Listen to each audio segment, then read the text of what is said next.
గణేష్ నవరాత్రి ఉత్సవాల్లో భాగంగా శుక్రవారం జంట నగరాల్లో ప్రసిద్ధి చెందిన సికింద్రాబాద్లోని గణేష్ టెంపుల్ను కంటోన్మెంట్ బోర్డు మాజీ ఉపాధ్యక్షులు జంపన ప్రతాప్ సందర్శించి ప్రత్యేక పూజలు చేశారు. ఆలయ కమిటీ చైర్మన్ ప్రభాకర్ యాదవ్, ఆలయ కమిటీ సభ్యులు జంపన ప్రతాప్కు ఘన స్వాగతం పలికారు.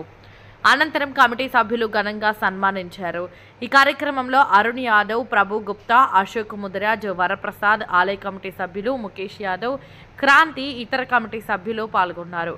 న్యూ బోయినపల్లి ప్రభుత్వ బాలుర పాఠశాల సమీపంలోని విద్యా గణపతి ఆలయం ఆవరణలో రాణా ప్రతాప్ యువసేన ఆధ్వర్యంలో ఏర్పాటు చేసిన విఘ్నేశ్వర మండపాన్ని కంటోన్మెంట్ స్పోర్ట్స్ అసోసియేషన్ సభ్యులు, యాదవ సంఘం సభ్యులు మర్రి రామరెడ్డి, పరిసర కాలనీ వాసులు పలువురు సందర్శించి విఘ్నేశ్వరుడికి ప్రత్యేక పూజలు చేశారు.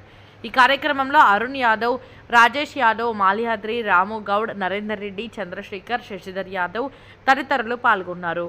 గణేష్ నవరాత్రుల సందర్భంగా బోయినపల్లి సంచారపురి కాలనీ సంక్షేమ సంఘం కాలనీ వాసుల ఆధ్వర్యంలో ఏర్పాటు చేసిన గణనాథుని మండపంలో కంటోన్మెంట్ ఎమ్మెల్యే శ్రీ గణేష్ సందర్శించి స్వామివారి వద్ద జరిగిన పూజా కార్యక్రమాలలో పాల్గొన్న అనంతరం మండపం వద్ద నిర్వహించిన అన్నప్రసాద కార్యక్రమాన్ని ప్రారంభించారు.